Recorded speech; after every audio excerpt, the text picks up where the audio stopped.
Is Metal Gear Solid The Master Collection Volume 1 worth owning? Yes. Maybe. No. I mean, it really depends on who you are, what group you are a part of. I know the pitchforks raise lower and raise again whenever I say that kind of thing, but we're going to take a look at the different types of buyers for this game, the different types of players, I should say, too, and kind of take a look on if it's worth it, because this really depends based on your system, where you're at, and what type of fan of this you are, whether you're a newcomer, a hardcore fan. This is going to hold different amounts of value for different people. I'm going to right off the bat knock out a few prospective buyers or places where I think this just right now is not worth it. The first is Nintendo Switch. Now, Nintendo Switch has a lot of problems when it comes to collections.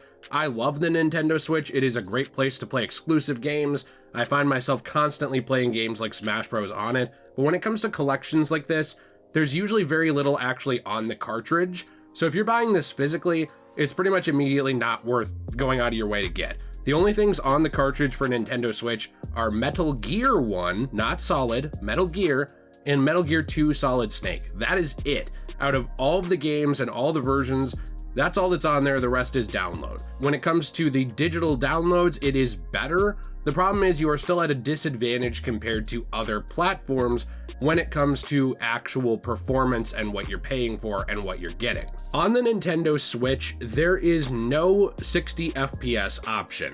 No matter what, if you're in handheld, TV mode with docked, anything, it doesn't matter. You are stuck at 30 FPS on every game. Now on other consoles, you are stuck at 30 FPS on Metal Gear Solid 1 on the PS1, which we're going to get to for, a discussion here. But it's worth noting that Metal Gear Solid 2 and 3 actually run at 60 FPS on every platform except Nintendo Switch. So for Nintendo Switch, you're paying quite a bit and you are getting a lesser experience. That's just how it is. And if you have a Nintendo Switch Lite, you are getting an even worse one because this game is constantly stuck in 720p versus being upscaled. So on the Nintendo Switch, I suppose if you are a first-time player getting into the franchise, all you have is a Nintendo Switch, you can play it. I wouldn't really recommend that be where you start with the franchise, but I suppose if you have a normal Nintendo Switch, you're at least going to get a stable experience, and I'm sure you'll have fun. The Nintendo Switch Lite is just not where it's at for this thing. I mean, Switch is pretty much out for me. In terms of the PlayStation 5, 4, Xbox Series X, S, etc., I believe that this is actually worth it there with some caveats. Now, here's the thing. If you are a first-time fan getting into these games, you're probably going to be buying this for convenience. The last remaster of these games was on the PS3 and Xbox 360 generation. So it was quite a while ago with the Metal Gear Solid HD collection and the Metal Gear Solid Legacy collection. So it's been quite a while since these games were readily accessible on modern tech. I have a PS3 sitting around, but a lot of people do not. Now, what are the differences between this version and that version? The biggest differences to me are pressure sensitive controls, which were more of a thing on the PS3 version. They're not really a thing now on the versions of the game. And also, of course, there is the resolution and the frame rate stability. Now, some people are going to say, I don't notice any difference between the PS3 version and the PS5 and Xbox Series X version, and I honestly think that would be kind of a fair criticism, because this game still internally runs at 720p. So you could just stop right there and say, well, that's not for me. But here's the thing. I have both versions of the game. It does now output at 1080p on the PS5, PS4, Series X and S, and also that is honestly running better for me than I found it to be running on the PS3 version.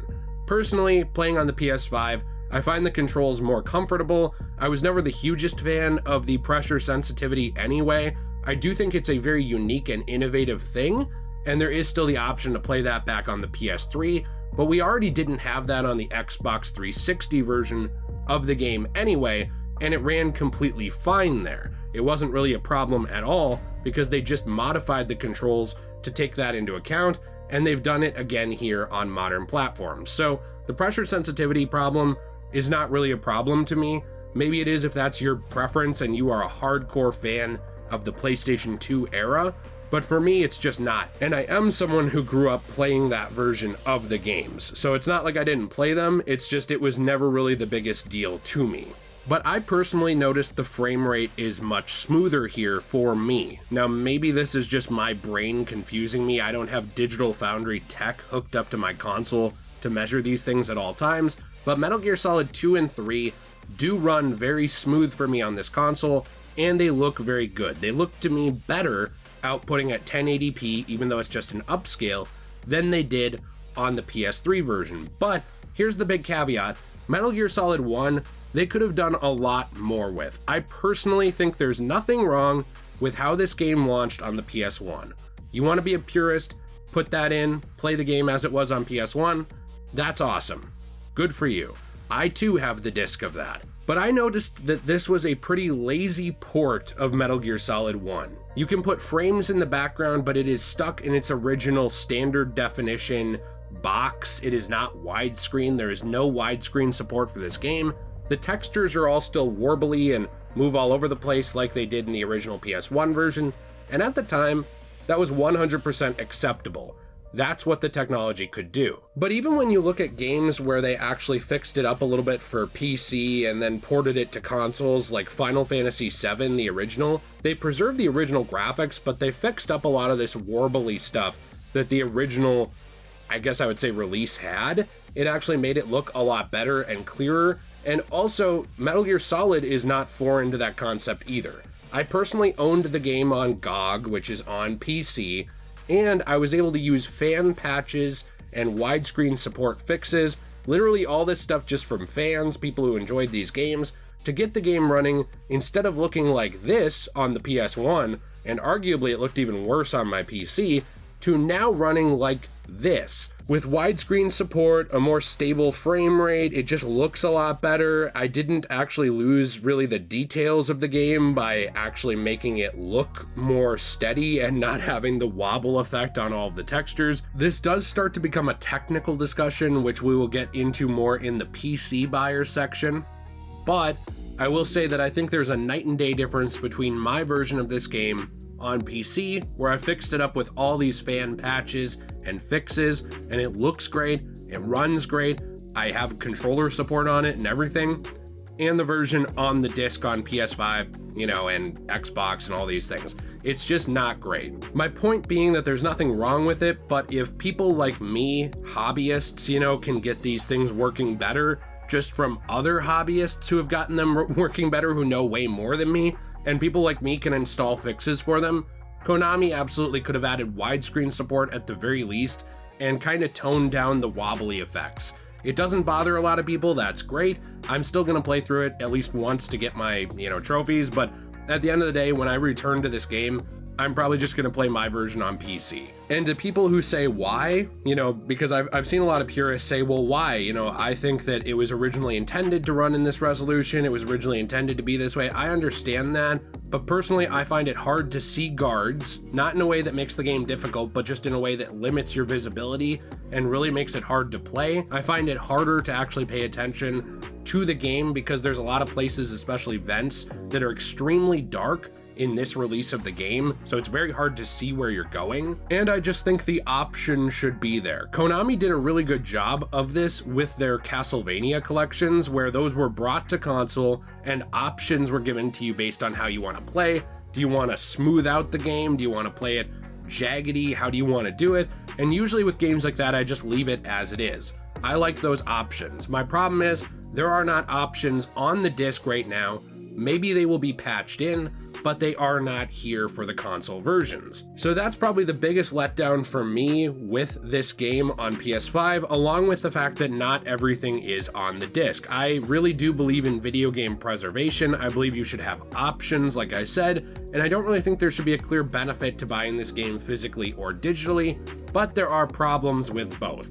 With physical, you will always have access to your disc that has Metal Gear Solid 1, and it's the version from wherever you are, and it will also have Metal Gear Solid the VR missions, it will have Metal Gear Solid 2 and 3, and it will have some of those other Metal Gear games like Metal Gear 1, Metal Gear 2 Solid Snake, Snake's Revenge, it will have these things on the disc, and that's great.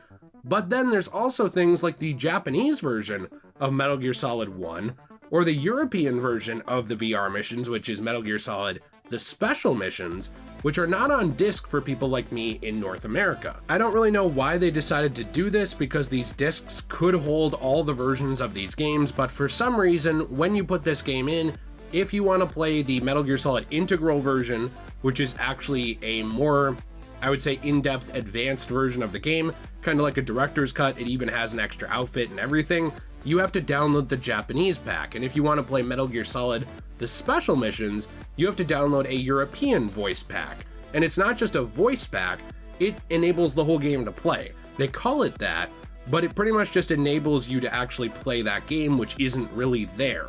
It just shows up as a menu option that you then have to go download. Now, for people on digital, this isn't going to matter to you, because not really meant to be an insult here. You probably don't care that much about having the physical copy. Those people are able to just download it and it doesn't matter. This really just matters for people on disc, because why give out a disc if not everything is on the disc? That's just a problem with modern gaming, and it was one I hoped wouldn't be here, because this is a collection of games that are decades old. I just don't understand why that problem would be here. There really is no reason or excuse for that. So for those casual fans or starting fans, it is a great value and a great place to get into the series and get accessibility options on modern tech, because you don't have to go back and pull out a PS3 or a PS2 or a PS1 or any of that stuff. You're able to just sit down and play these games, and that's great.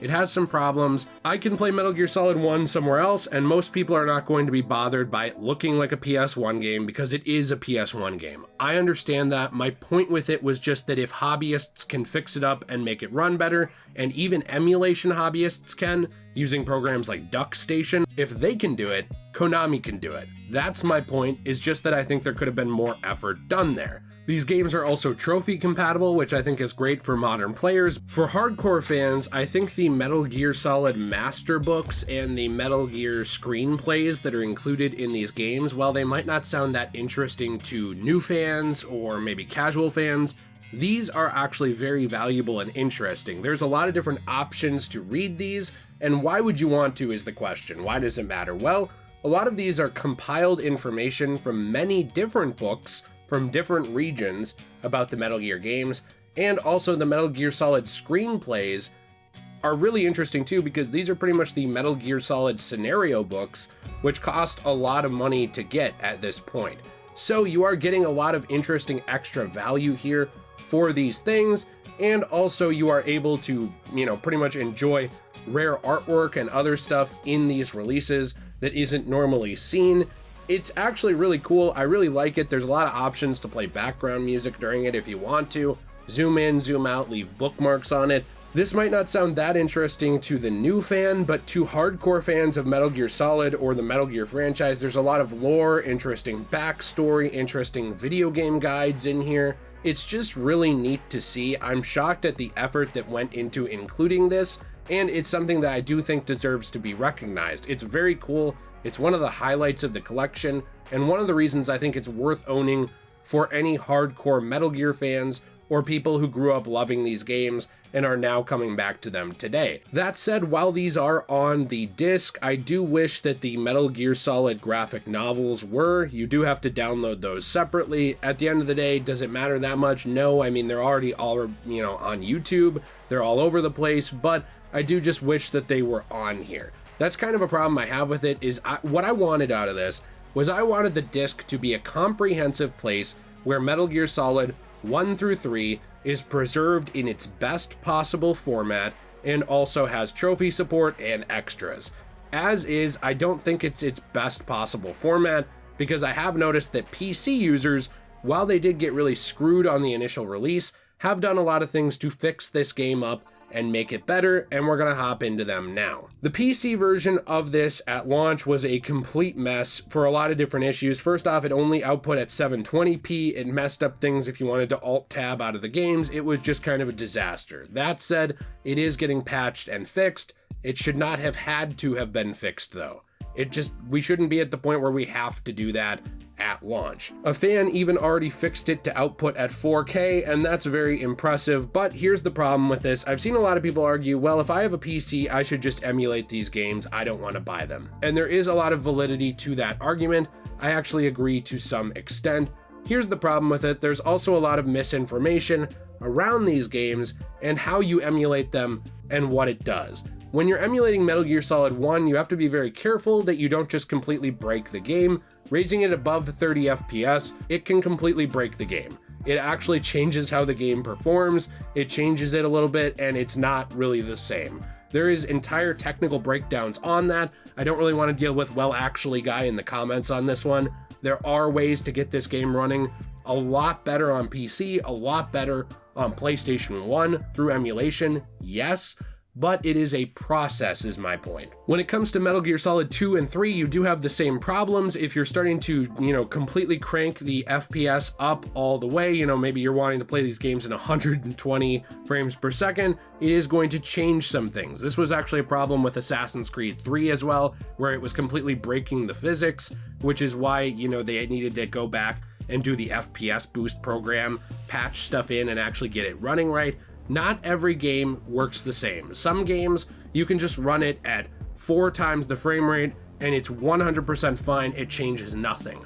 Other games, it changes completely how that game's infrastructure works. It was never designed for it, and the Metal Gear games are complicated in the sense that some are not designed to be run at certain frame rates. And I do think, though, that it is worth acknowledging that if fans can fix these things, if fans can get them running at higher resolutions, Konami could have. If a fan can patch in a 4K patch for this release, Konami easily could have done that themselves as well. It just would have taken more time. So in that way, I think that PC kind of got screwed at launch. Over time, I think it will become more worth it.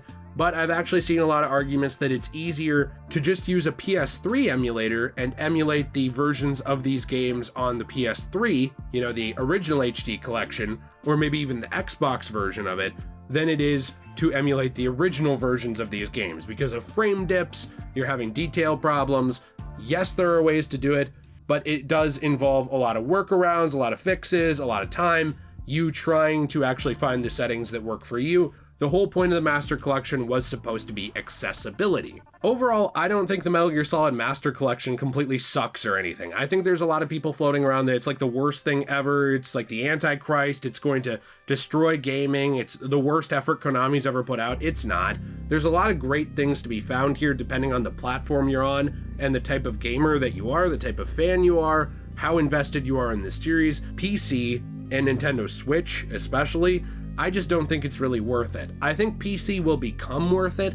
I could see this being the canvas that fans turn into the best way to play these games now on PC. But Konami didn't do that themselves. I think they could have, but they didn't. That's what frustrates me, is that there was kind of a lack of effort on parts of this and an extreme effort on other parts of it, and it just confuses me why that's the case. Why are there things that someone like me can look to and say this could have been better? And then there's things like the master books where I'm like, I'm shocked you included this. That's a lot of extra effort to go to put this into the game. I'm surprised you did this. Wow, good on you. There's a lot of things like that where it's a give and take. There are also things missing from this release, but those were also missing from the previous release. So things like a couple of the mini games in Metal Gear Solid 2 and 3 that dealt with rights issues, like the, I believe, skateboarding game in Metal Gear Solid 2, some stuff like that was not on the previous release. It's not on this one either. If you want to play those, you have to get the substance or subsistence versions of Metal Gear Solid 2 and 3 respectively on the PlayStation 2. Again, that means you could just emulate them, but you are going to have problems with frame dips and other stuff. Honestly, it's just not accessible for a lot of normal average people. A lot of people don't have high-end computers. A lot of people don't have computers that they can really run good emulation on. For the PS1, I would say at this point almost everyone does, but you start getting to those more complicated games that require more power and more workarounds, it's going to be harder for people. So in that way, I think that this collection is very good for accessibility, very good for people being able to play these games for the first time and enjoy them, or even preserve them and not have to jump through all these hoops. I really do like my copy on the PS5. There's just a lot of things I wish were done better and more effort went into. This was a very comprehensive video. I did my best to include everything I wanted to talk about, but I will be interested in your opinion in the comments down below. What do you think? Do you think it's worth it? What platforms do you think it's not worth it on? Or do you think it will get better over time? They're already fixing stuff on the consoles and on PC, but again, my personal stance is you shouldn't have to. This should have been an on-disc day one. These games are decades old. Here's the best place to play them, and you get to enjoy them. And I forgot to mention there is also a lot of bonus stuff, including, you know, the NES version of Metal Gear 1, Snake's Revenge as well as on here. So there are things on here as well for bonuses, but I do really wish that there had been a little more effort. Let me know what you think in the comments down below. Please be sure to leave a like and subscribe if you enjoyed today's video. I appreciate you very, very much. Have a fantastic day, and as always, everyone, stay shui.